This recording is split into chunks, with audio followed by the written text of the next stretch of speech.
Hey everybody, it's Romania Black, and I have been waiting all weekend to watch episode 17 of Neon Genesis Evangelion. Yeah, I'm recording this a little bit ahead. Episodes 15 and 14 are out right now. But I can't wait. I'm trying to get a little bit ahead of spoilers because I know what's going to happen. Ever since episode 14, I've been thinking, this series, we're about to get into some dangerous waters. And so I may end up just having to record ahead because I want to stay on top of spoilers. So I will read everybody's comments and address those as long as you don't spoil me. And get on top of those. And I do have several comments to talk about before we start this episode. But man, these last two episodes have been really good. And I'm like, oh crap, here we go. I think I talked for like 2.5 hours almost last time. I was like, oh, okay. Way back when I started, somebody said, oh, you're gonna get to like Attack on Titan 3-hour level discussions. I was like, I'm not ready for that. So that's kind of why I think I need to record ahead so that I am ready. I'm like, oh, crud. But I do have some comments to talk about before we start from episodes 14 and 15 before we get started with this episode. I'm really excited though because, oh, buddy, we're getting episode 18 will be like the mark of the 3/4 of the way through. And I'm like, oof. So this episode 17, so we're not quite there yet, but Nitnull. I had a couple comments from Nitnull for both episodes 14 and 15. Nitnull's comments for episode 14 talked about how Rei's poem has Shinji seeming like he's at the forefront of her mind, where she knows him a little bit better than Gendo, despite how comforting Gendo seems to be. And I think that's really cool that Shinji, I'm glad that seems to recognize that Rei understands that Shinji is trying to get close to her, and she feels that even if she finds Gendo more comforting for reasons. So that's interesting to note. But also, Nitnull talked about, we had the 108 companies that Nerv is associated with. Most of them are fake. And the number 108 actually has a connection to the number of times the bell rings for New Year's in Japan. And I was like, oh, and it ties back to this Buddhist principle that there are 108 worldly desires that cause pain and suffering to the human heart. And the bells ringing at New Year's is set to cleanse that. And I'm like, oh, wow, yeah, sure, of course it'd have to have a religious connotation. Everything does in this show, but that's really, really cool. And also, I'm gonna tread lightly with this. I don't think Nitnull was spoiling anything because it was in the episode, but Nitnull's like, we've had some mentions of Shinji's sensei. And I was like, whoa, I didn't want to get any more into it because I don't want to be spoiled. I feel like that's gonna come out later, but when I saw the whole thing about sensei, that he said that Gendo threw away all the photos, I thought it meant Fuyu-chan. I thought that because Fuyu had talked about in previous episodes that he was kind of put in charge of Shinji when Masato couldn't, like to take him to trips and stuff. So I thought the sensei was Fuyu-chan, and he talked about how he told Shinji that Gendo had thrown away the photos. But then Nitnull said that earlier in the episode when Shinji's playing the cello, he says sensei told him to keep playing. And I was like, oh yeah! Fuyu-chan probably didn't teach him to play the cello. So who is this sensei? We don't know, right?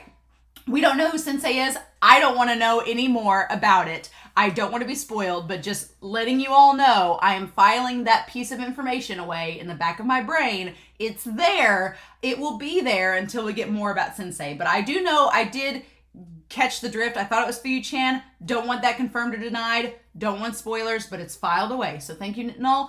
I'm gonna keep that locked out. Non-binary Jutlung, which is one of the most amazing names possible as a handle. I love that so much.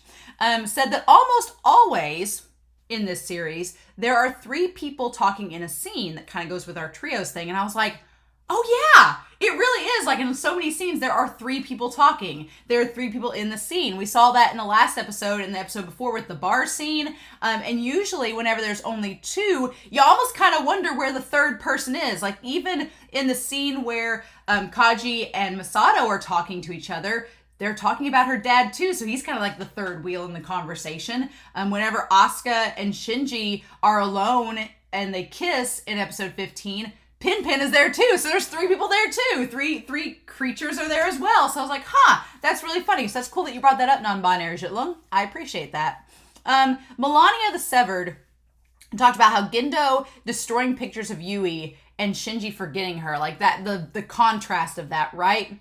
So the question is, my question with that was, did Gendo destroy the pictures because he wants to think of Rei like Yui now and doesn't want a reminder that Rei is not Yui. That's my theory. My theory is that Gendo destroyed the photos because he has Rei now, and he views Rei like a reincarnation or a reiteration of Yui, and he doesn't want to be reminded that Rei is not Yui, and Shinji doesn't even remember hardly what she looks like, so, which ties to the last episode where Shinji sees his mom, but she's all fuzzied out because he doesn't remember her very well. There's that, right?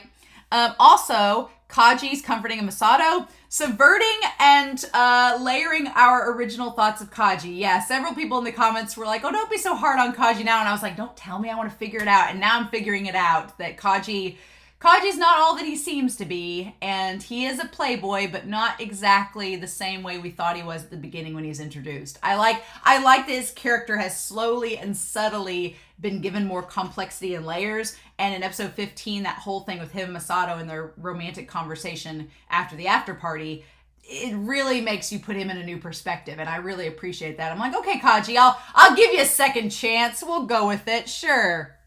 Maybe he isn't the shadiest of them all. Right?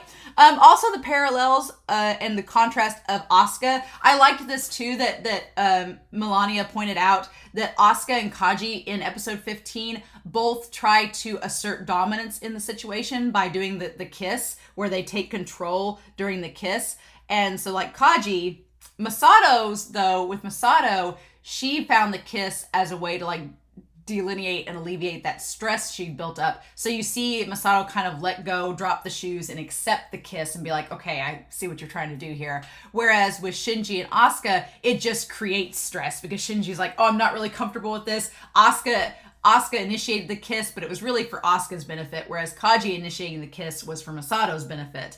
So you can kind of see that Shinji kind of gets stressed from the kiss, whereas Masato gets relieved from it. And then Asuka seems to get embarrassed because it's not exactly the romantic reaction she was expecting from Shinji, so she's like, oh, forget it, and just gets mad about it.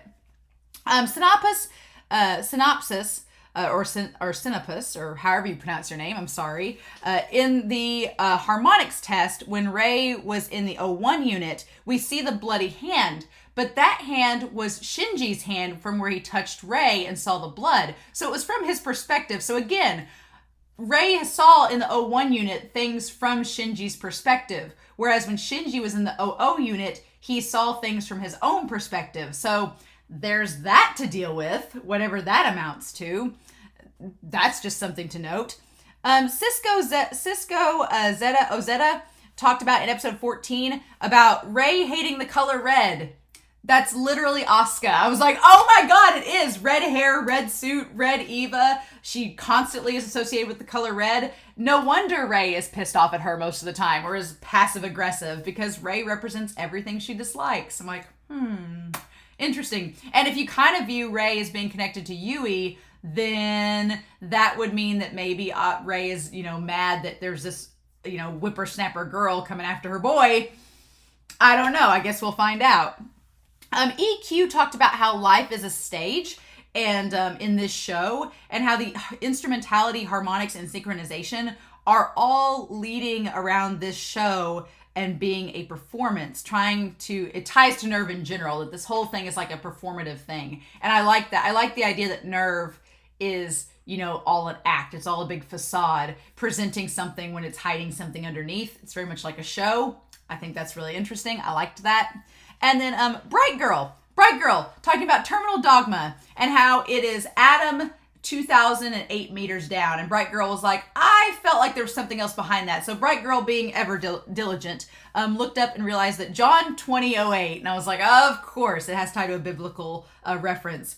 John 20:08 says, then the other disciple who came first to the tomb went in also. He saw and believed. Perfect for Masato and Kaji finding Adam in the basement. Like that scripture ties in perfectly to that moment. I was like, look at you, show, getting them in. That was so cool. And then finally, Alex Cornejo says, with the rule of 3, Kaji is technically a triple agent. He's working for the Japanese government, but he's also working for the Simon Says Council to spy on Gendo, and now he's kind of working for Gendo too. So he's like a triple agent. It's not just a double agent. He's working for all 3. And I'm like, Look at you, show, getting that rule of 3 in there. But yeah, that's all I got. Did that in 10 minutes. Sweet. So yeah, I have no clue what to expect out of this episode at all. We kind of ended the last episode on a weird note, but there wasn't really any type of necessarily cliffhanger to go with it. It was just ominous. So there's that. So yeah, I don't know. But like I said, episode 18 is going to be like the 3/4 of the way through mark, if you can believe it. So, and we still have the movies and all of that. But I'm very curious going forward. Like several people have noted in the comments, we've kind of abandoned the Monster of the Week format for something much more psychological and creepy. And I'm kind of for it. I like that this show started out with this Monster of the Week, like mecha show, and now it's like, no, that's not really what this was all along. So yeah. But let's not waste any more time, shall we? We're going to dive right in and see what happens. So we are going to start Neon Genesis Evangelion episode 17, and we're going to do that here in 5, 4, 3, 2, 1, and let's go.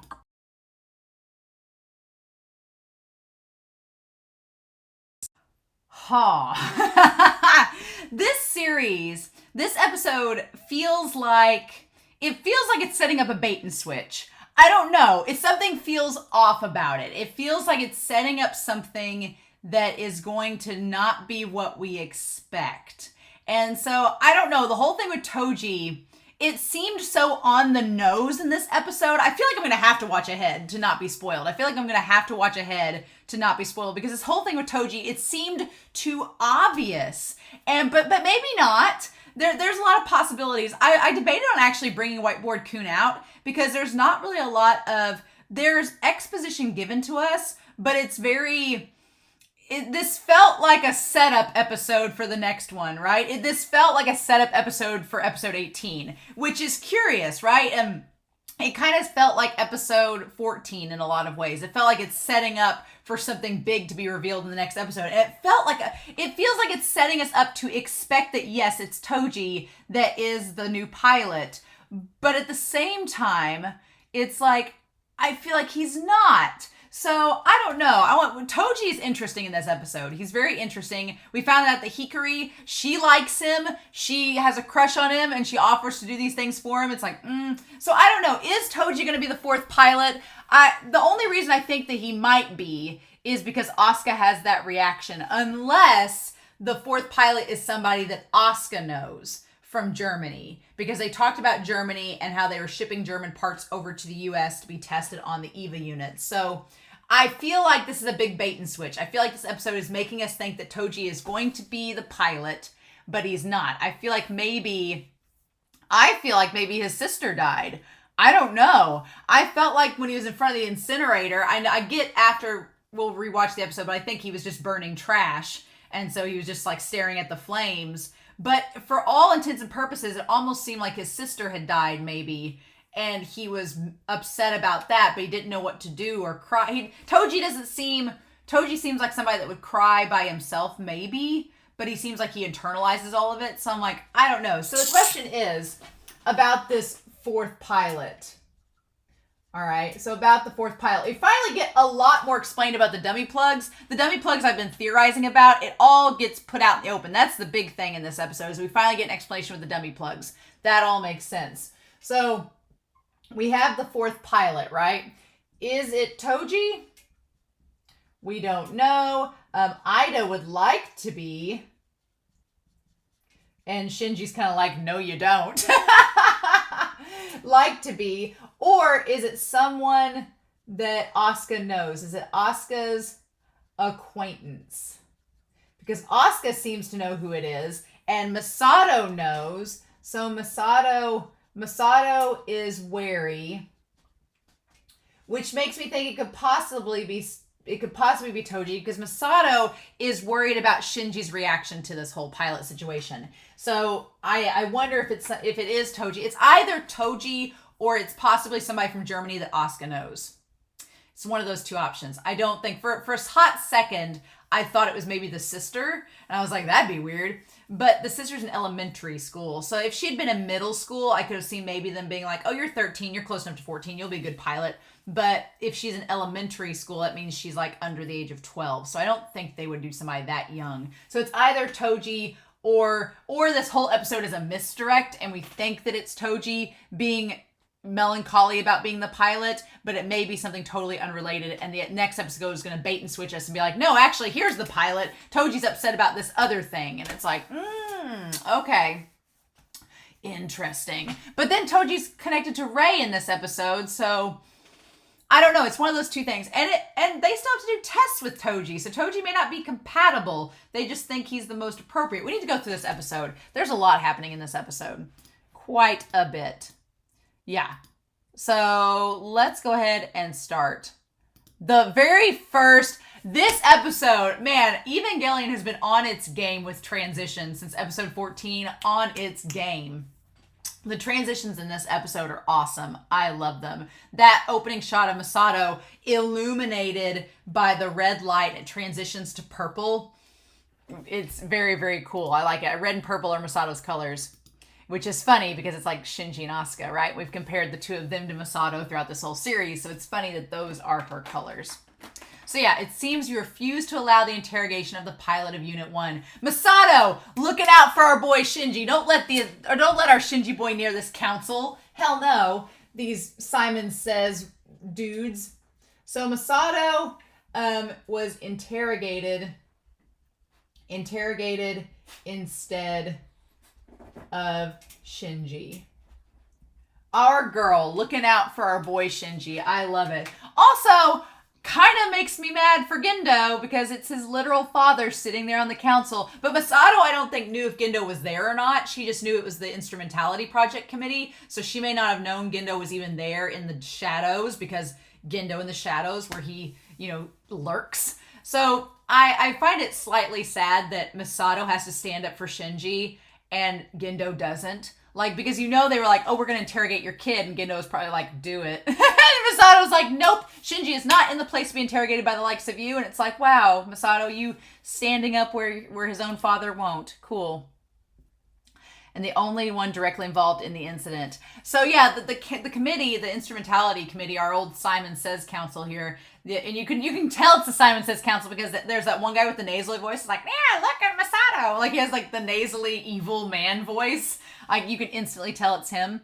I like that Katsuragi's like, despite him being the only one directly involved, she's like, no, he's unstable emotionally speaking, which is not a lie. He's had a hard time with the harmonics test post that incident because I'm sure he is still struggling a bit emotionally. Is he as unstable as Masato makes him out to be? Probably not, but she's looking out for him, which I appreciate. She's like, I believe it'd be unwise to have him here. I fully agree. He does not need to get in front of this council of busybodies who don't seem to care about human lives. Nope.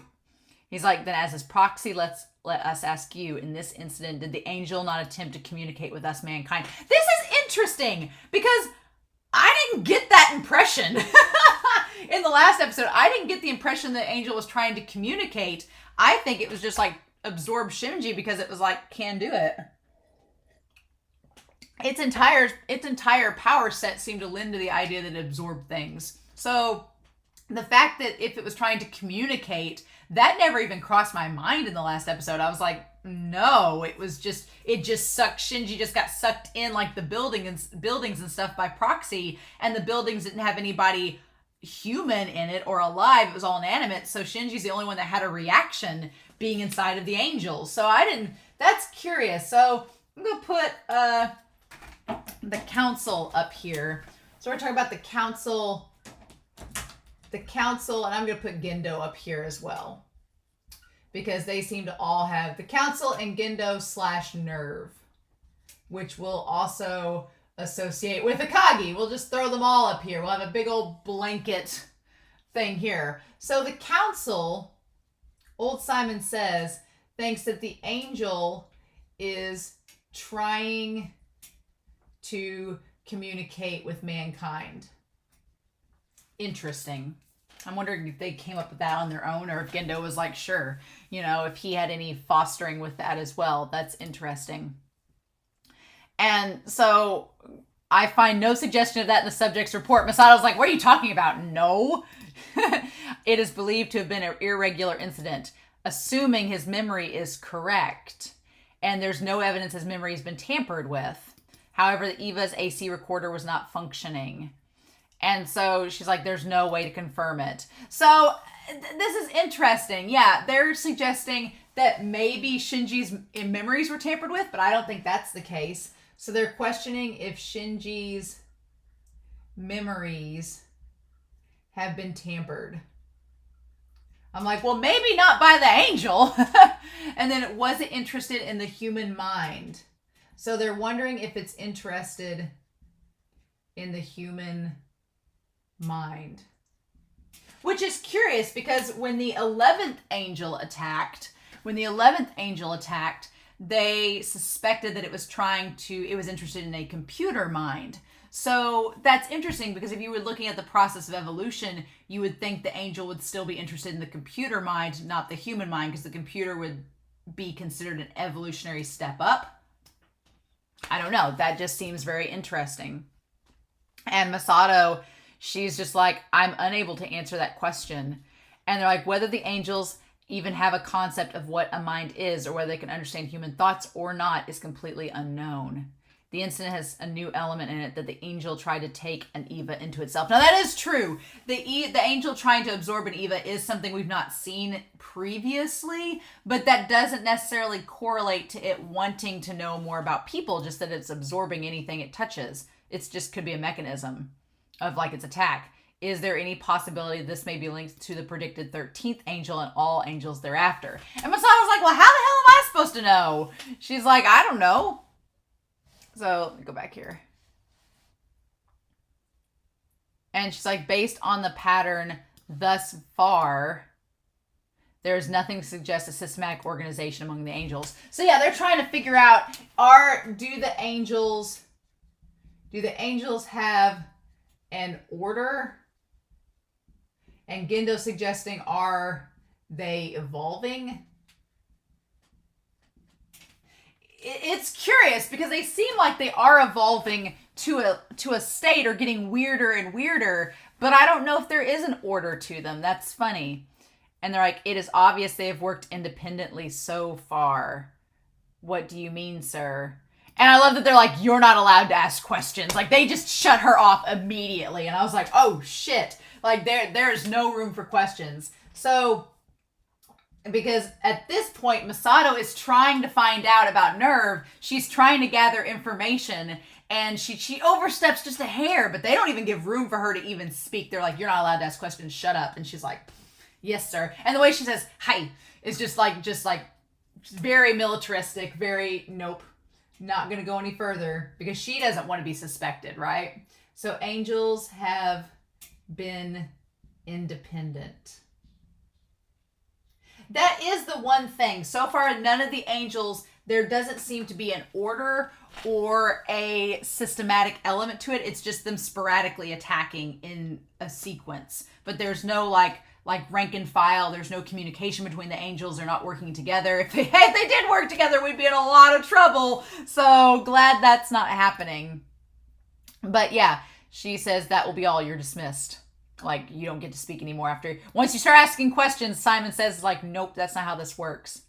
And then I love that Gendo, in his traditional Gendo pose, just comes up from the darkness illuminated. This entire episode, we did not see Gendo's eyes. Not once, I don't believe.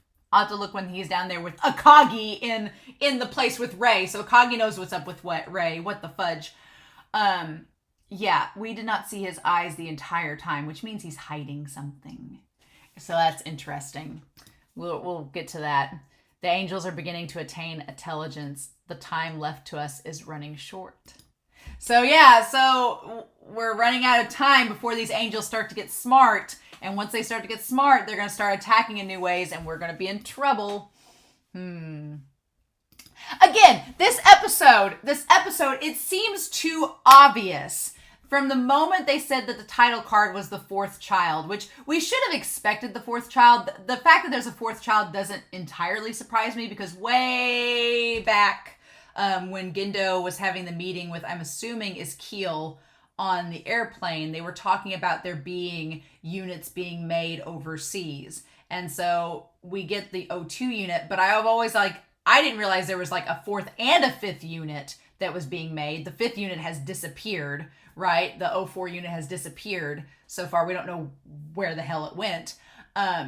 But we have the fourth unit. So that doesn't surprise me it was getting made. I am surprised. That's why I feel like this is a misdirect, because them building the fourth unit overseas in America, you would think that they would have a pilot that was in America, because that would make sense, right? You'd have a pilot that was suited to outfit the Eva that was made in its own country. Kind of like with Asuka, she was in Germany, even though she's half Japanese, she was in Germany with the Eva unit there. So I think the whole Toji thing is a misdirect. I don't think he's the pilot, or meant to be the pilot, but I don't know, because when you see the Eva come in, it has the same color scheme as Toji's jacket. So I'm looking at him in the elevator coming out, the Eva unit that we see is black with purple, and so is Toji's jacket. So maybe it's a misdirect, maybe it's not. Maybe Toji said no. Maybe Toji denied them and said, I don't want to be the pilot. That's curious. I hadn't thought about that. We'll see. Let's see this. But we get Toji. And so at first, it's Toji walking to the emergency room to see his sister who's been hospitalized. Her injuries are very complicated and she's still in elementary school. And he's here to see her again. He comes to see her twice a week. He's good. He's a good and caring brother to see Suzuhara in room 12. Interesting. Okay, and then it says that the rest are empty. There's no one. Boys like that are pretty rare these days. So, yeah, he's special. So, okay, we've got Toji. We're going to bring him down here. That he's a caring brother. He's a caring brother, and he sees his sister 2 times a week. And that the sister is still in critical condition. Okay. I don't know, though, because, again, that makes me think that Toji's not the fourth pilot, because he's pretty well adjusted. He's a good and caring brother. He's well adjusted. Seems like he has a good level head on his shoulders. Hasn't suffered enough psychological trauma to be an Eva pilot. Or maybe he has. Maybe the sisters made him psychologically traumatized and then he's perfect, right? I don't know. It feels too on the nose that he is the fourth child. But, I mean, we talked about when we first met Toji back in episode 2, that he seems kind of like Asuka in that he has that protagonist vibe, that he's all gung-ho and has that fiery spirit that you think he would be an Eva pilot. But I don't know. I think part of me would think he'd turn it down because of his sister. Because he's such a caring brother, he'd be like, no, I've got my sister I have to take care of. The whole reason my sister's hospitalized is because of the Evas. Because of you all and your attack, my sister is in critical condition. Why would I want to pilot something that was part of the reason my sister's hospitalized? He's like, I could see Toji being like, I have nothing against Shinji and Asuka and Rei, but you all with these Evas, I have something against. I'm not going to be part of it. So I'm wondering either if Toji is going to be the fourth pilot and turns it down and says no, and they have to go with plan B, or if it's a fake out. Or if Toji's going to be the fourth pilot. But there's a big part of me that's like, it seems like it'd be a fake out. And it seems like as arrogant as the U.S. is, surprising no one, I feel like the U.S. would have their own pilot in place, and Nerv knows about all the pilot candidates because they knew about Asuka, and Masato knew about Asuka with Kaji. So that seems like a misdirect too, that Masato is like, oh, that's the fourth pilot candidate? So we, the audience, think it's somebody from the immediate circle here at the school, but that might not necessarily be the case. Well, we need to go through this some more. And we see the shadow of him at the door. So level 20 and going down level 30, we get this brief little interaction with Gendo and Rei. Yeah, she says, I'll go see Dr. Akagi tomorrow. Okay. And he's like, and the day after, I'll be at school. And he says, how is school? She says, no problems. That's good. And that's their interaction. So they have had interactions, Gendo and her have had. So we get established that Rei is seeing Dr. Akagi on her days off school. So that ties to the whole test tube. The test tube is linked to Akagi. So she definitely knows more than she's letting on. She's into the whole thing underground in the center with Rei. So Akagi's known about all this. So she's in thick. And Masato's trying to figure stuff out. Akagi knows a lot. Oh, no. That does not bode well. Mm-mm. So I like that we have this stand, bow, sit down. Okay. And then this teacher, he goes on like a spiel, again, that it seems like it's all behind the scenes stuff. So Ida and Ayami are missing. And there's a lot of conversations that are happening in this. And I like that Shinji calls him by his first name. He's like, where's Kensuke? And he's like, Mr. Koiki is also absent today. Okay. And he says, new Yokosuka chasing battleships again today. Like Toji's like, he's out looking for the battleships. So the class in modern Japanese will be self-study. Okay. A ship called Miyoko or something like that is in the port. Ah, interesting. So there's a ship in the port they went to go check out. Curious. And the student on duty today will be Suzuhara. Ah, nice. I like that. I like this show has the overlapping conversations because it's very realistic. It would happen in real life, right? And then he's like, yes, sir. Deliver the printouts to Ayanami after school. And so it's like, so he's going to get Shinji. Okay, so we see this red glow, which is the dot. And then all hell breaks loose. Like there's scanners going off, everything. Curious. I wanted to go back and look at that shape out. So we see what looks like maybe the US, but it's all wrong. It's all messed up. Interesting. Curious. Like it's all, which again, the whole ice caps melting has kind of put part of it underwater. So that's interesting. So like the first branch is okay. Just the schedule for Unit 4 is fine. Send the info from Satellite 5 immediately. It's top priority. It doesn't matter. We'll have the Magi evaluate the data discrepancies from the sensors. We'll get rid of the noise on our end. Just send us the originals. I'd like the confirmation to synchronize the data on the S2 engine. Yeah, it's just jargon, like all the sci-fi jargon, like them deciding what to do, like, oh my God, what's happening? So we have that there's this S2 engine that was with the O3 unit and subsequently the O4 and O5 units, and it's from Germany to the US. Okay. So we have that established. All right. Crazy talk. And everybody's going. And then I love that we have the entire boardroom lit up. It has all the runes and everything. And it said it vanished. You're sure the second branch just vanished? Fuyu-chan's like, are you joking? It's been confirmed. It vanished.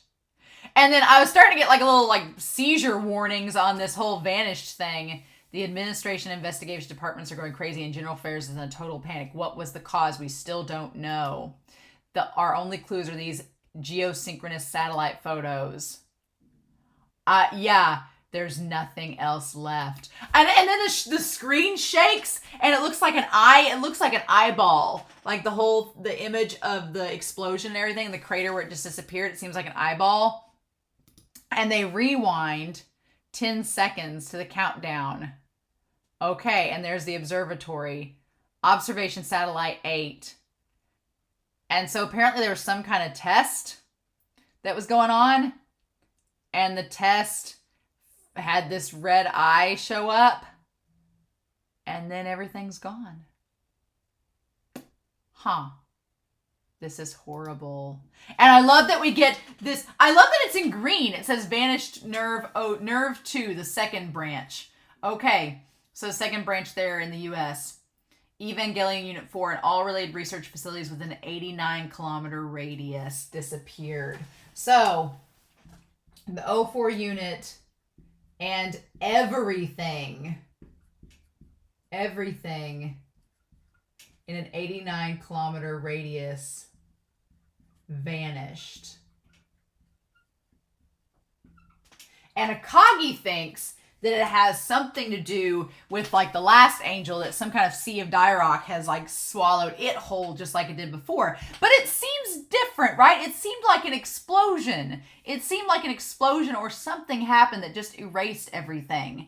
I mean, maybe it just erased everything and it wasn't just that it vanished. It just is no longer there, right?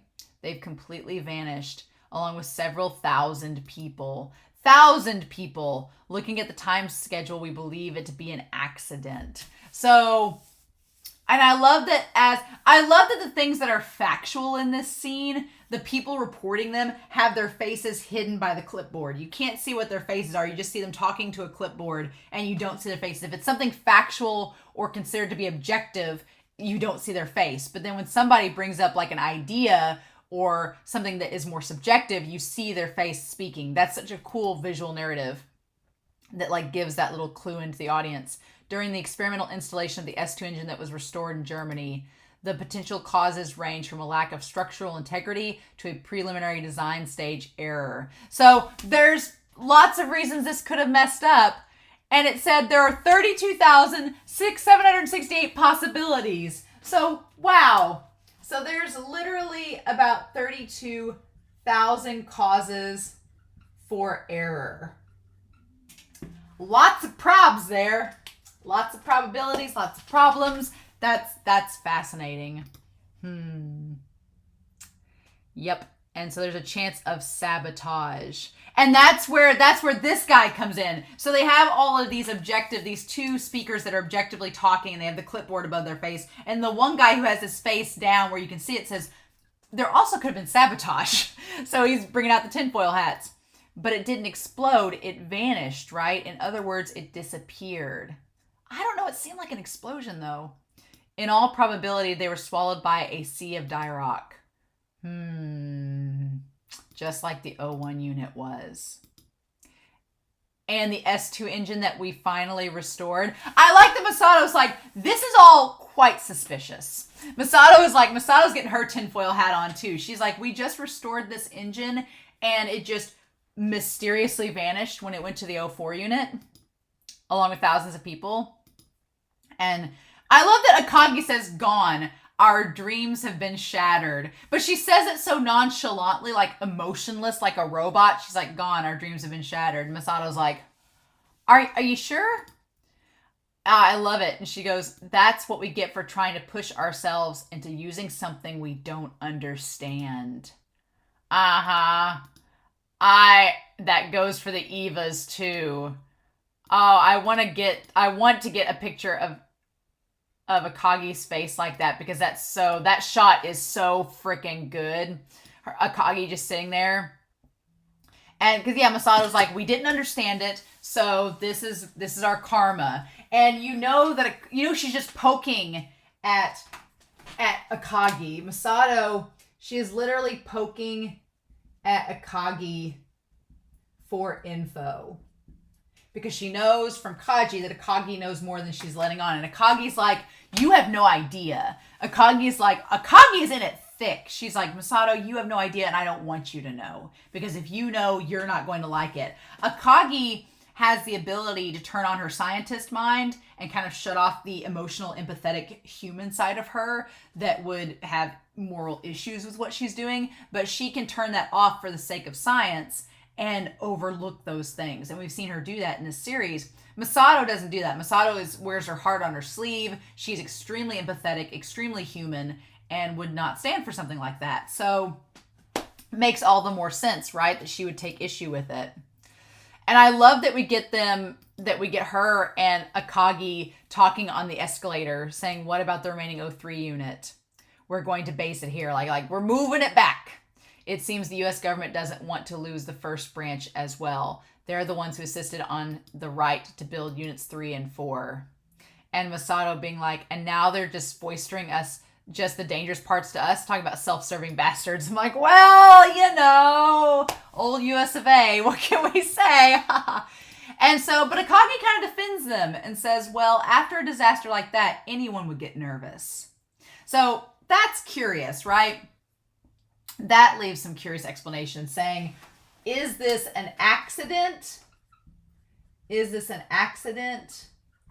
A coincidence? Or is it sabotage by Nerv itself? That is the question, because on the surface, you're like, okay, the U.S. demanded rights to build the 03 and 04 units. They had the 03 unit ready. They were getting the 04 unit about ready. And then this mysterious incident happens that makes the 04 unit and thousands of people that were working for the second branch vanish.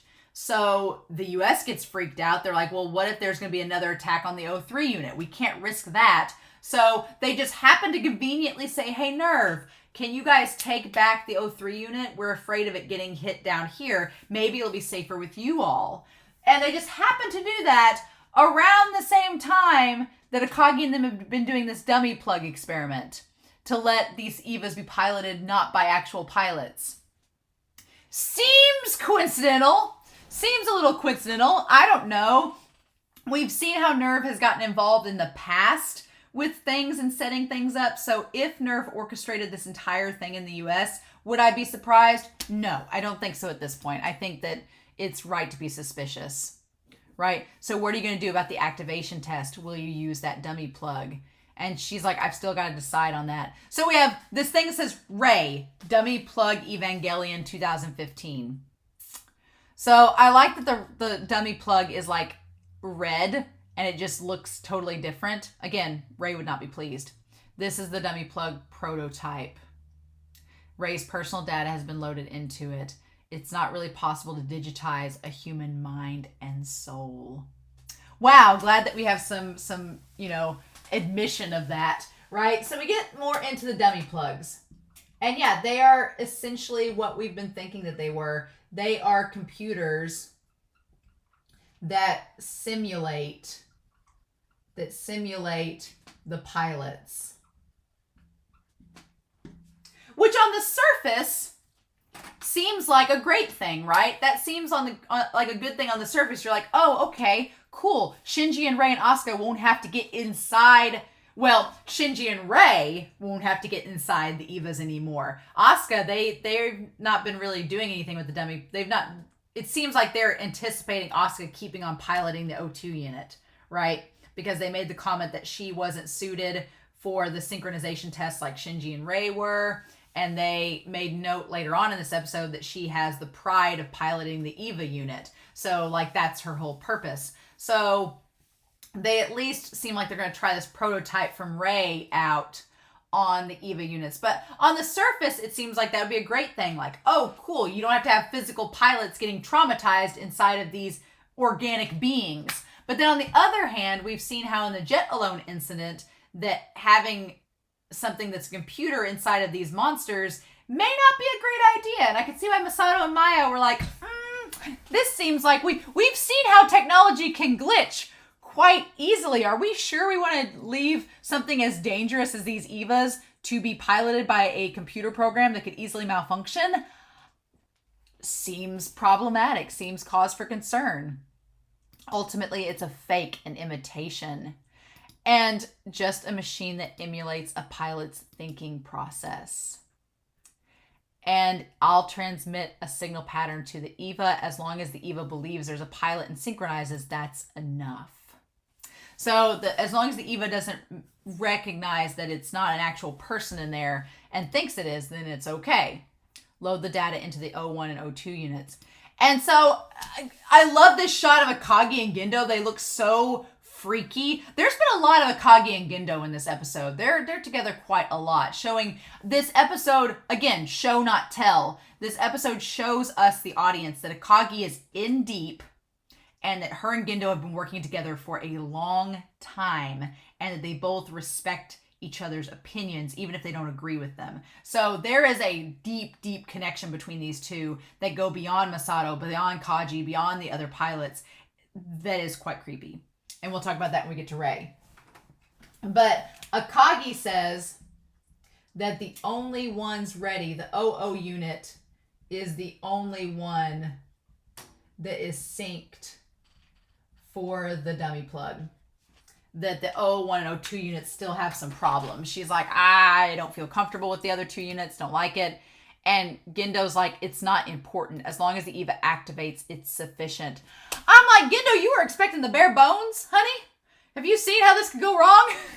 I'm like, Gendo, don't like it. And she's like, sure. Then we cut to Rei. I've delegated the transportation of the unit to UN. It should arrive by the end of the week. You take care of the rest. Yes, sir. We'll perform the modifications and activation test in Matsushiro. Okay, so again, I think that's a sign that it's not Toji that's the fourth pilot, that maybe it's a bait and switch. Because if they're doing the activation test in Matsushiro, Toji's not there, or are they going to take Toji to Matsushiro? I don't know. I feel like it seems too on the nose that it's Toji as the fourth pilot, but I could be wrong. It just seems too on the nose. But Akagi's been down where the test tube of Rei is. What about the test pilot? The dummy plug is still risky. Of our prospective candidates, we'll select a fourth then. Yes, there's one child whose core can be prepared immediately. I don't like that phrasing. I don't like that phrasing at all. Whose core can be prepared immediately. I don't like that. Core can be prepared immediately. I don't like that phrasing. It's very scientific. It's very clinical. It's very disregarding of the humans that are piloting these EVAs. I don't like it. And so then I'll leave it to you. And then Gendo, it says, Rei, you can come out now. And she smiles. This is the creepiest thing about this whole scene with the test tube, is that whenever he's like, Rei, you can come out, whenever she looks up at him, she's not frowning, she's smiling, which we hardly ever see Rei smile outside of the test tube. So the fact that she smiles inside of it is freaky. But then she said, yes, sir. And he's like, let's eat. And she says, yes, sir. And God, that shot, Akagi gets all the shots in this. I freaking love it. The look on Gendo's face, he seems so pleased with Rei, and like, it has something to do with Yui, but Akagi looking at him, I feel like Akagi and Fuyu-chan are both on the same wavelength, that Gendo is becoming a bit too obsessed with Rei. I think they're both on the same wavelength. I'm like, they're seeing the writing on the wall. It's such a freaky shot. God. And then it's zooming in on her. Oh, it's so good. It's so good. And so then we go back to the classroom, right? Back to class 2A. And they stand bow. And so we have all of this food that Toji has. He's like, it's lunchtime. This is the single best thing about school. So it's curious. Toji has all this food, right? And he seems like he's in such good spirits. And then when he goes to the office and then comes back afterwards, he's very much not in good spirits. So I'm curious. We'll talk about that scene when we get to it. But of course, I love his face where he's like, I love Toji's expression where he's like, Asuka, girl, you just need to leave Shinji alone, right? And she's like, you didn't bring your lunch? And he's like, oh, I didn't have time to cook last night because of homework, and Masato was gone. And she's like, you're gonna go without lunch? I love that he's like, oh, the married couple's fighting again. And of course, these two, nobody knows that they've kissed, so they're both embarrassed. And it's funny because it's really cute. I like that little shot of both of them with their blushy faces. It's cute. The funny thing is that Asuka, in her own weird little way, is showing that she cares about Shinji. She's like, you need to eat. You need to keep your stamina up. All this stuff for the EVA stuff. So it's Asuka's fun little way of saying that she cares. She just comes across really annoying as she says it. It's fun times. But yeah, they're like, it's not like that. And then we cut to the two cats, the black and white cat. I also love, for the record, the detail of the cigarettes. The cigarettes with the lipstick stain on it from Akagi smoking them. Such a good detail. I'm like, the animators, you didn't have to do that, but you did. So the black and white cat is interesting. I feel like it could have a lot of different representations. So I'm going to put Akagi right here. Akagi and the black and white cats. I feel like it could have a lot of representations. You have the two black and white cats, meaning literally about the objectivity of Akagi, that she's a scientist, so she views things in very black and white terms, like it is this or it is that. There is not really room for this emotional moral grayness. It is either one thing or the other. We do option A or we do option B. There is no in between. So there's that idea. You could look at the idea of binaries that we've talked about, Akagi dealing with the fact that she couldn't quite understand her mother being separated into these different terms like woman, scientist, mother. And maybe for Akagi is not a mother. So maybe your binaries here are that between a scientist and a woman or a human. So the binaries of her looking at things either as an objective scientist or as a moral human, and her struggling between those two binaries, like which do I go with, and is it appropriate to go with one over the other depending on the circumstance. And it's the fact that she just likes cats. There's lots of cats things with Akagi. Kaji gets her the charm. We'll see the cat cup here in a minute. It's just got cats all over it. She has her little charms. And it could also tie to her and Masato. You know, Akagi, even though she's blonde, you could say she's the white cat and Masato's the black cat, showing like the two different sides of their friendship. There's a lot going on there. What's all the formality for? I love it. It's the Unit 3 activation test at Matsushiro. We'll be using the 4th as the pilot. And Masato's like, the 4th? There's been a 4th child found just yesterday. So that also makes me believe it's not Toji. They said the 4th pilot was found just yesterday. So that leads me to believe that, I don't know, maybe it's not Toji. It could be Toji though. She's like, but I haven't received a report from the Marduk Institute. Masato's like, I didn't get any official reports. And Akagi, looking quite stoic and clinical, says the official documents will be delivered tomorrow. Like Akagi's in the know. She's flexing to Masato that she knows things that Masato does not. And Masato's like, well, how about that? And you can just see Masato being angry about it. And Dr. Akagi, aren't you hiding something from me again? She says, not really. So who's the selected kid? And then we see who it is. And Masato's like, of all people, it's that child. It can't be helped. All the candidates were gathered together for protection. It'll be hard to break to them. So, okay, they were gathered together for protection. We see the charm that Kaji gave her. Okay.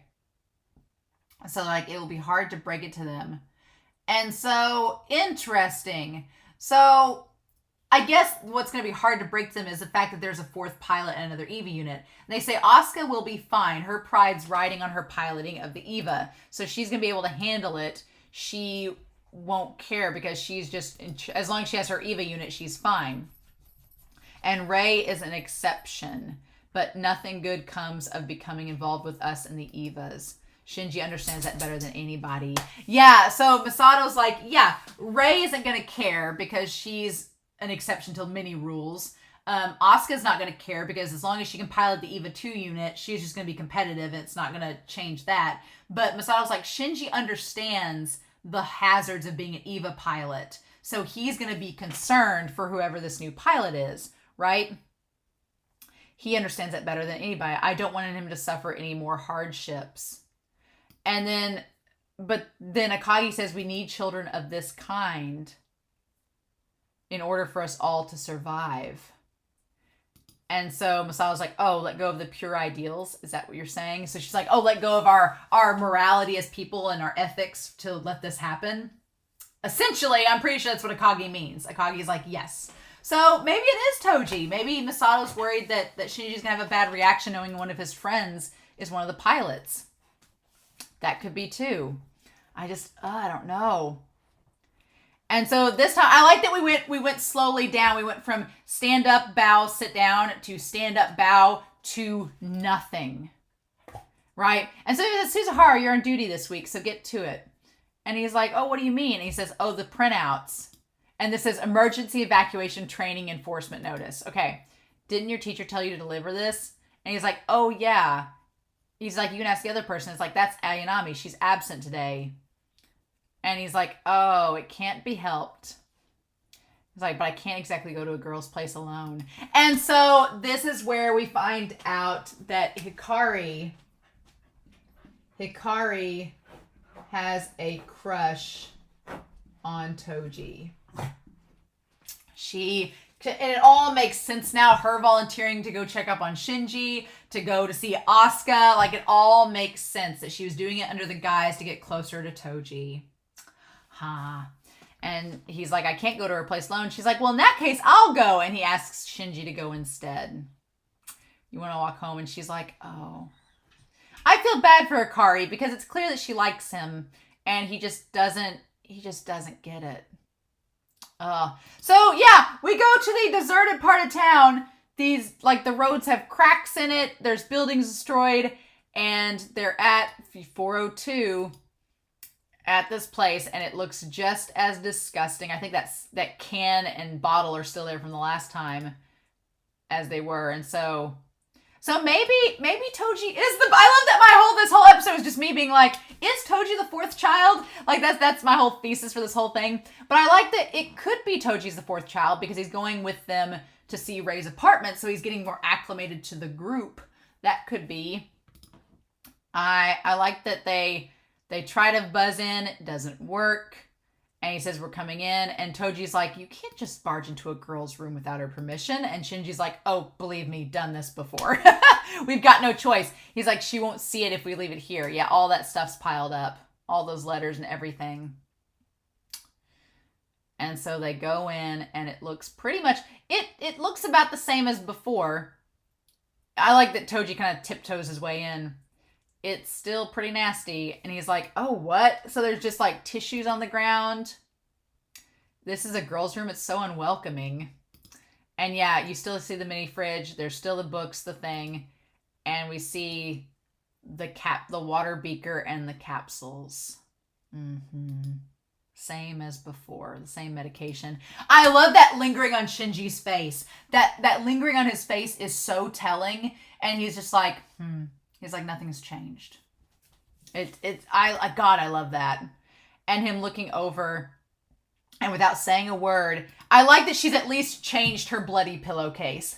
At least did that. So he leaves the notice on her bed and he starts to pick up the trash.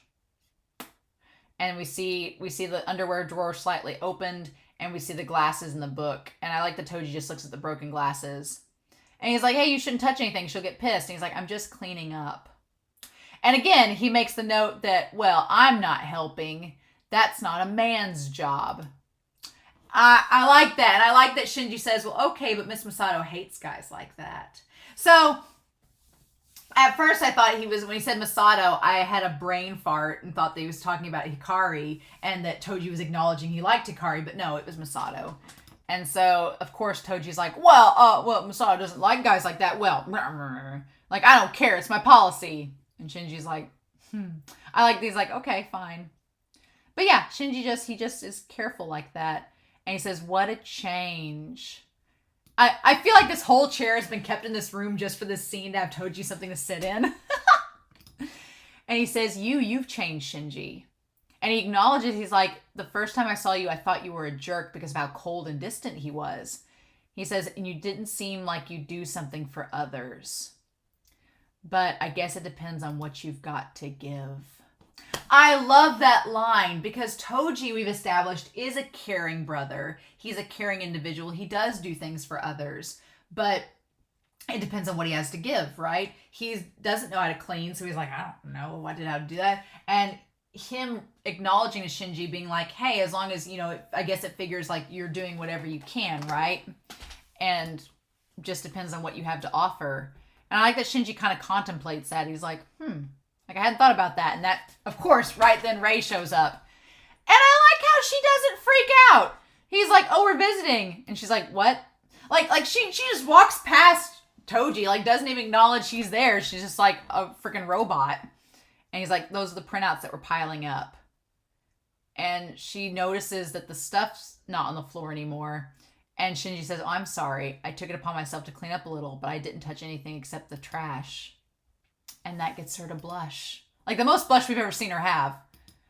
And she goes, thank you. It almost looks like somebody took a pastel and just scribbled it on there. She's so pale that blush looks pink. Thank you. I love that we have like the socket and everything going up the hill again. And Toji says, Eva pilots sure are weird, all right. Oddly and coincidental that Toji would be saying that when he possibly could be the next pilot. Funny that. And then we see, I love the light shining through the tear in the curtain. It almost looks like an Eva eye, right? And we see Rei just like sitting there on her bed, being like, getting all poetic, saying, thank you, words of gratitude. Words I've never used. And then it cuts to Gendo's glasses. I've never even said them to him. Question is, as Rei, has she never said thank you to Gendo? Or as Yui? We don't know. Yep, never even said them to him. Okay. Ha! All right, so fourth children. This whole scene, again, this episode is fantastic. This whole scene of the city lit up with lights, the composition of this train ride between Gendo and Fuyu is absolutely amazing. I've got to take a picture of it because it's probably like, it's so, the cinematography of it is absolutely stunning. Like just the composition of Gendo and Fuyu both facing each other but looking out the window at the city and the conversation that they have. So they say, once driven from paradise, man had no choice but to escape to this earthly existence side by side with death. So we're talking about the Garden of Eden and having to leave paradise. So we're talking about exiting paradise. And I love the idea of living side by side with death. That's the irony. Your whole life, you're constantly side by side with death, waiting for it to happen, right? God, this scene's beautiful. And so them saying our own paradise, created by the resourcefulness that this weakest of beings was forced to develop. Oh, I just oozes epicness. So it was this. So the city is a created paradise. But it's all a front, right? It's meant to look like this grand structure created by these monoliths of men, but he calls them the weakest of beings being forced to develop it. Oh, I love it. And saying to protect ourselves from the fear of death. Just to satiate our thirst for pleasure. A paradise we created ourselves.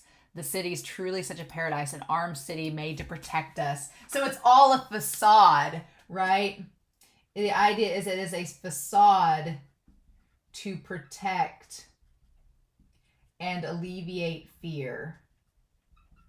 Because, yeah, you feel like you're in this big structure, like everything's going to be okay, right? But the reality is that you're still side by side with death. Nothing's changed. It's just all an illusion. I love it. A city of cowards fleeing from the outside world filled with enemies. So I like that it's a city of cowards. City of cowards. And it's filled with enemies. So the question is, you could look at that either two ways. You could either say the outside world is filled with enemies. The city of cowards fleeing from the outside world that is filled with enemies. Or a city of cowards fleeing from the outside world that is filled with enemies. Like, is the city itself filled with enemies or is it the outside world? I think it might be the former. And then cowards live longer. That's fine. Fuyu-chan. So Fuyu says that cowards live longer. Again, Fuyu-chan, Gendo is very nihilistic and very like symbolic and metaphorical and philosophical, and he's like, oh, we just fled as cowards, we're not living life in this city, where's the honor in that? Not even the honor, but like what's the trajectory of that, what's the point? But Fuyu-chan very much clings to life. He's done that when they were on the ship, and then here he's like, no, cowards live longer, that's fine. Like, he's like, Fuyu-chan is not, Fuyu gives me like, he will be a 12 o'clock hour villain in this. I feel like, because Fuyu is he suggested the last several episodes that he kind of does question Gendo, and he puts Gendo's principles on the spot. And I could see Fuyu has this survivalist mentality of, I will do whatever it takes to live. I don't care if I'm a coward. Like this statement here, cowards live longer, that's fine. That gives me cause for concern for Gendo, because I could see if Fuyu thinks that they're all in danger by Gendo's actions, Fuyu could be like, no, I'm going to get rid of you and take over because it's for the greater good and for our survival. So I don't know. I could see Fuyu-chan as like a 12 o'clock antagonist, just like turning on Gendo in a dime and seeing what would happen there, but we'll see. Maybe not. Maybe Gendo will kill him before then. So yeah. Tokyo 3. Nerv's camouflaged intercept fortress. The continually delayed 7th construction phase will be finished soon. So yeah. The number 7 is like a really big biblical number. Everybody in the comments has said it. You got the 7 trumpets of the apocalypse. You got 7 angels. 7 is like a constant number referred to a lot in the Bible. And so the 7th construction phase seems like it would, of all numbers to pick, why not pick that one, right? At long last, it will be completed. So how will you report 04's accident to the committee? So the 7th construction phase, the 7th construction has been a long process. Fuyu saying it's been a long ordeal and we're finally almost finished to it. And the Simon Says committee doesn't know yet about Unit 4's accident. So how will you report it? And I love this shot of them on the tracks and you see like Tokyo 3 underneath it, like them wandering in the sunset. It's beautiful. I love it. Just the facts state the cause is unknown. He's like, but it's a catastrophic loss at this state.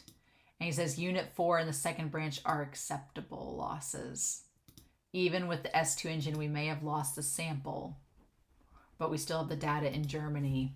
So he's like, even though we lost the sample, the data is still in Germany, so we're fine. I love it. I love how open Fuyu's face is in the scene, and I love how open Fuyu's face is. We see all of his expressions, and Gendo is still so cut off and reserved with his glasses overshadowed. The installation Unit 1 will be sufficient. He's all about Unit 1, but the committee was furious. And he's like, of course, it was an unscheduled accident. And Fuyu's like, of course it was. Seal must also be frantically adjusting the schedule. Trying to get it back on track. Incidents not depicted in the Dead Sea Scrolls can occur. This ought to teach the old men a lesson. I love it. I love that Gendo is like, sure, let him rescript. Let him figure out and revise. He's like, sometimes accidents happen. Not everything can be predicted by a prophecy. And it's like, oh my God, really? So yeah, so Gendo is still dead set on keeping the O1 unit above all else, which is fascinating considering that he's obsessed with Rei, but Rei's with the OO unit. So we'll see where it goes with that. But that's so good. So then we get this scene at the cooler, right? This scene at the cooler. Kaji, I was just praising you, dude. Once a playboy, always a playboy, right? Right. So we have the cans all just like piled up there. And so he's like, the intercept system is finally going to be completed. And there isn't even one measly party planned. So they're like, we finally get this one major thing accomplished. And Nerv's uptight not letting us have a party. And he's like, you know how Gendo is. And so then what about you? Like he confronts Maya and Maya's like, no. I like Maya's body language that she's like, get away, creep. Like she's clearly not happy about it. She's like, are you serious, Mr. Kaji? I'll tell Miss Katsuragi and Dr. Akagi, like, I'm going to tell on you. I'm going to tattle that you're flirting. And he's like, I'll cover up. Again, those lines, I'll cover up your mouth first. And I love that he instantly sees Masato, and she's like, how's work going? And he's like, oh, it's going, I guess. And Maya's like, bye. Oh, I love it.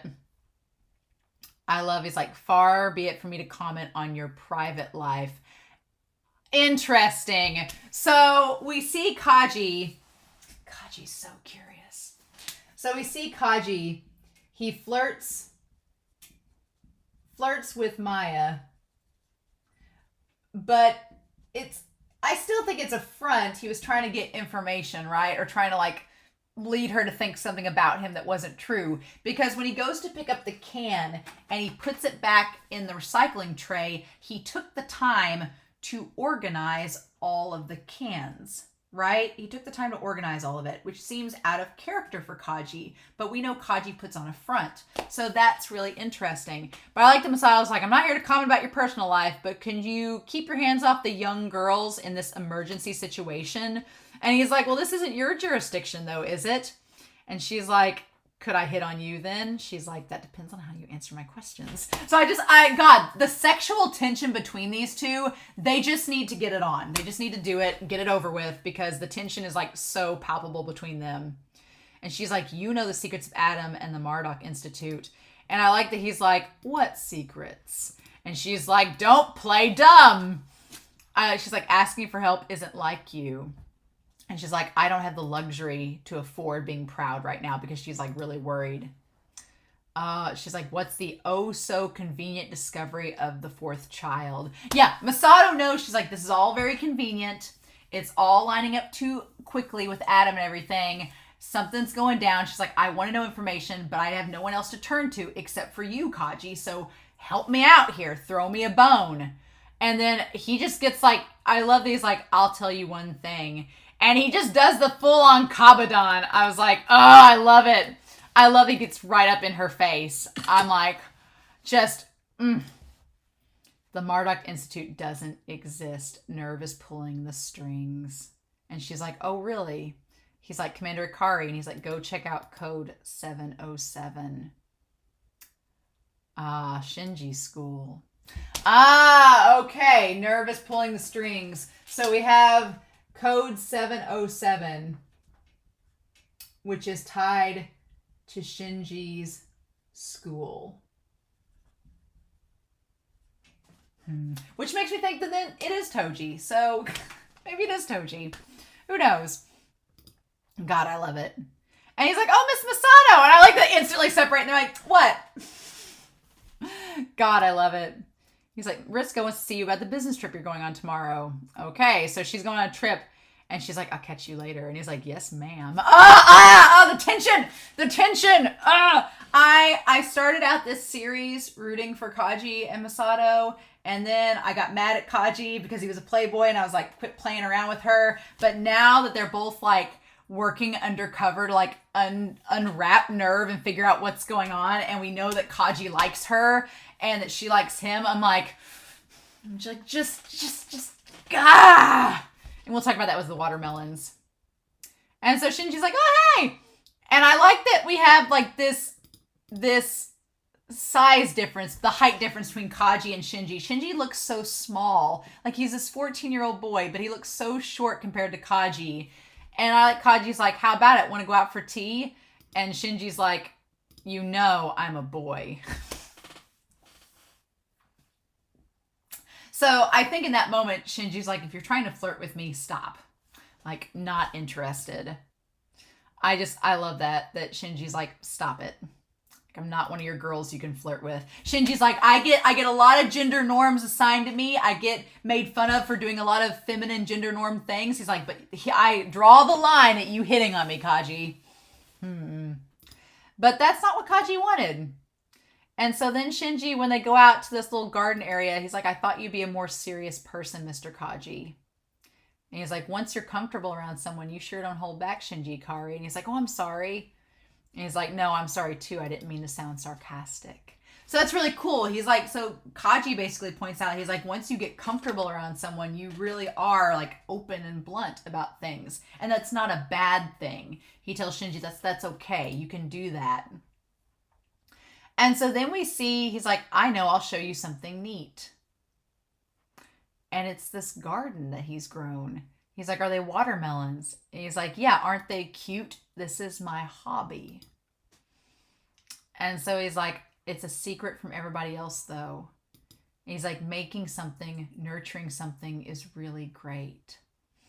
So that adds another layer to Kaji's character. That we have Kaji the gardener. Which, if you've ever been, I'm terrible. I have no green thumb. Like, I kill plants instantly because I don't have, it shows that he is devoted. He is devoted and patient.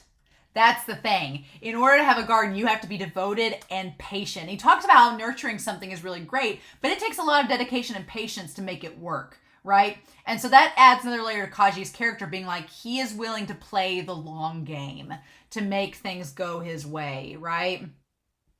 And so you can see and learn so many things from the process.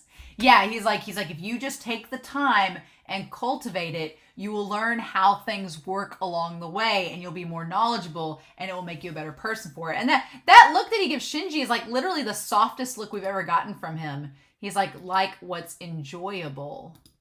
And he's like, it's also about suffering too, right? And Kaji's like, do you hate suffering? He's like, I don't like it. Have you found anything that you enjoy? And there's no answer. All Shinji knows is that he hates suffering and he doesn't want to suffer. But when he's asked if there's something he enjoys, he doesn't have an answer. So that's the sad thing, is that Shinji and Kaji's like, well, that's fine too. But knowledge of suffering makes you all the more capable of kindness to others. I love that. So if you know suffering, it makes you more apt to be kind to others. Which is such an interesting statement, because we've seen the support of that and the opposition to that, right? Because if you think about it, there's a lot of characters that have suffered in this series. Kaji says knowledge of suffering makes you all the more capable of kindness, makes you capable of kindness to others. It doesn't make you kind, but it makes you capable of kindness if you know suffering, because you know what that feels like and you don't want anyone else to experience it. So that's a really cool connection between Kaji and Shinji, that Kaji's like, I know what it's like to suffer, so I know what kindness can do to make people heal. And he's basically saying, like, Shinji, you're able to be kind to others, like him picking up the trash from Rei's room, him showing support of Asuka and protecting her. He's like, because you've understood what suffering feels like and you don't want others to feel that same feeling, that's what enables you to be kind to others. We've just also seen the opposite of that, whereas Gendo clearly believes we think Gendo has suffered the loss of his wife, whatever, but he doesn't seem very kind. So we've seen we've seen it enacted, and we've also seen the reverse of it. So that's interesting. But I just love that scene of them gardening together, because that's different from being weak. So being kind does not make you weak. It's like knowing suffering, understanding it, and offering kindness that doesn't make you weak. I love that. I love it, right? And I love this little scene of them together, crouched beside the watermelons. And then he answers the phone, and it's Masato. And they're starting the sync test. And so the sync test, Shinji's sync rate is dropping, and you clearly see that he's frustrated by something. So whether, we don't know for sure if it's him thinking about what Kaji told him, about him not having any likes, things that he likes. He only knows suffering. He doesn't know what's enjoyable, or if he's thinking about the actual incident with the previous angel. There's so many factors that could be tied to it that we're not really aware of at this point, that we're left as the audience to try to discern what Shinji's frustrated with. And Akagi's like, something must have happened during that incident, but they don't know about his conversation with Kaji, so they don't know that it could be something else. It is something psychological. It makes him harder to tell him about the O3 unit's pilot. So that makes sense, but the pilot will be officially informed tomorrow. And it ties into when Toji's called down to the office. So It probably is Toji, but interesting. So Masato is worried that Shinji will react negatively to Toji being the pilot. That's what he's worried about. He's worried about Toji, that there be a negative reaction to all of this. Interesting. So yeah. And then we see that Toji Suzukara report to the principal's office. And Ida's like, oh, he's like, what in the deal? He's like, did you do something? He's like, no, nothing comes to mind. Okay. And he says, excuse me, I'm Toji Suzukara. You're Toji Suzukara? Interesting. Oh, so, but that might be interesting. I didn't get to see who. I need to go back and listen. Hold on just a second. I'm going to go back and listen to that and see what voice said that. Oh, was that Akagi? Was that Akagi that said that? Okay, so it probably is Toji. I thought it would make sense. It wouldn't make sense if Masato said that because Masato has seen Toji before. They've been on all the trips together. But interesting. It would make sense if it wasn't Toji. But if it was Akagi saying that, that would make sense. So, okay. And so Ida, he's like, how was your trip to... And he's like, oh, it was cool to go there. He's like, I picked up some interesting information saying that they're going to do like a test EVA Unit 3. So yeah, so they're like, it's completed. So Ida's kind of frustrated that Shinji doesn't know anything about this. And Shinji's like, I really don't know anything about this situation. And Ida's kind of frustrated. He's like, well, why haven't they told you about it? And that gets Shinji kind of concerned. He's like, why haven't they told me about it? He's like, they're picking out another pilot. He's like, why don't I know this? So I think that that's interesting that at this point, Shinji is like, Ida's like, why don't you know about the Unit 4 being lost? Why don't you know about this? Why don't you know about any of this information? That seems like something that the pilot should know about. So I'm excited that Shinji will possibly be asking questions now. He's like, I haven't heard anything from Miss Masato about it. And Ida's like, you should. He's like, I guess it doesn't concern pilots out on the line. If she didn't tell you, it's likely because you don't need to know. And Shinji just looking out into the sky being like, something's up. And Ida's like, sorry with bothering you with these weird questions that you should probably be, concerned about. And then they question why Toji's taking a long time. So this conversation with the teacher, again, all the stuff that's mentioned in class, Shinji is questioning why he doesn't know this information. And it's like, this seems like stuff I should know. What's the deal? But in the meantime, we have the teacher talking about that humanity survived the hell on earth called the second impact and rose again. And you notice that now Toji and Rei are gone. And so then the teacher says the number of children has been decreasing yearly. And then he says, sorry, I'm late. And he comes back. He's like, I've already heard, take your seat. And then we see that Hikari is nervous. Anyway, it is you, the younger generation, who will lead the way to the future. And we see Toji sitting there looking up at the sky.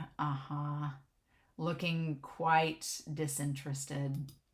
As they say that the future generation is going to lead the way to the future. Not subtle, show. Not subtle at all. So he stays behind after class, like Ida and them. He's like, oh, Toji will be late. He's got class duty. And then we see him in front of the incinerator. So again, is it a fake out? Is Toji the fourth pilot? Or did he find something out about his sister? We don't know. But it's like the school closing, and that's when Hikari goes and sees him and tells him he has to leave. You're on duty. And he's like, make sure you line up the desks and write up the daily record. And he's like, I'll do it as soon as I've eaten. And she's like, you always buy your lunch from the school co-op. It's not like I've got anyone to cook for me, he says. And I love that. Again, we have that wide shot where she's on one side of the room, he's on the other, and there is the column in between him, right? He says, I have no one to cook for me. And she's like, Suzahara. And that's when she offers and says, I have 2 sisters and I cook for them, so maybe I could make some extra and give it to you. He's like, that must be a lot of work. And she's like, I'm actually a good cook, though you might not think it. I love she has a blush on her face this whole time. She's like, I cook too much for our lunches. I love that she offers to make him food. And he's like, if you need any help getting rid of leftovers, I'll help. And she's like, yes, please. I like it. I like that she offers. That's like her way to get in, right? And he's kind enough to offer to like take that from her. Again, the number 3, District 3, transformation test complete. Unit 3, the one that survived in America. Okay, sure thing. Getting lots of 3s here. And so then I like that Asuka's like pulling herself together, like being like, okay, I can do this. I can go talk to Kaji. Like, put on my face. And then she's like, Mr. Kaji. It's like, oh my God. But he has no time for her today. He's like, I'm a little busy right now. Later, okay? And she's like, oh, I bet you'd have time for Masato. It's like, oh, girl, you don't even know. And then he actually gets quite stern with her in this because he's trying to do something and she like gets up on him and he's like, not right now. Like he gets really stern with her. He's like, I'm in the middle of espionage. Stop. And she's like, well, those are sync data reports, right? And he's like, And then she sees 4 of them. What the hell is this? What's going on? She's like, why is he the 4th child? And I like that Kaji's like, oh shit. She's like, I don't understand. What is this? And he's like, damn it. So Kaji's like, I've been trying. It's clear that Kaji was typing up information to send back to the Japanese government. And she spied on him and saw it. And so, but here's the thing. Asuka knows who the 4th pilot is. So it's either Toji or it's somebody that she knows from Germany or overseas. And Kaji's like, I hate this. Nerv, 1st Branch, USA. And then we see the Unit 3. It's black and purple and white. It's the same color scheme as Toji's jacket. And then we cut to Hikari making the food, right? Making the extra lunches to include for him. And we see Toji all by himself on the basketball court. Again, that wide shot of the basketball court, him all by himself, alone. And then shooting the ball. And whatever he's thinking about, it's silent and he seems frustrated. But he lets it go and it goes in. And then we have this like upbeat, jazzy outro music. God, if it's Toji, it just seems too on the nose. But at the same time, it seems like it's been building up to it. And there's so much. I mean, I guess if you're wanting a kid that's got some psychological trauma, making him pilot the unit that is part of an organization responsible for his sister's critical condition, I guess that'd be some trauma. But man, this episode was so good. And now I feel like Toji being a part of this crew would be an interesting development, especially because he doesn't like Asuka and doesn't get along with her. So, but I don't know. I just, I'm like 80-20 at this point. I'm like 80% convinced that he is going to be the 4th child, that he is the 4th child. But there's like 20% of me that's like, no, this is a bait and switch. They're just making us think this is going to happen and and it's something else. I can't wait till the 18th episode. I can't wait for episode 18. Nope, not gonna happen. I can't wait for it. So sorry you all have to. I'm sorry. I'm so sorry, but I can't wait. So yeah, I'm very curious to know your thoughts down below. I hope you enjoyed this reaction discussion. I've talked for an hour or so about this episode. But yeah, I can't wait. I'm gonna have to watch episode 18 before y'all's comments. So forgive me. Forgive me, but I don't want to be spoiled. So, yep. I'll definitely read everybody's comments and get back to them, but it may be like far episodes in the advance when I get to them, so there's that. So, in the meantime, I hope you all have a wonderful week. Please stay safe, take care. But yeah, I'll be back very soon with episode 18 of Neon Genesis Evangelion. Bye.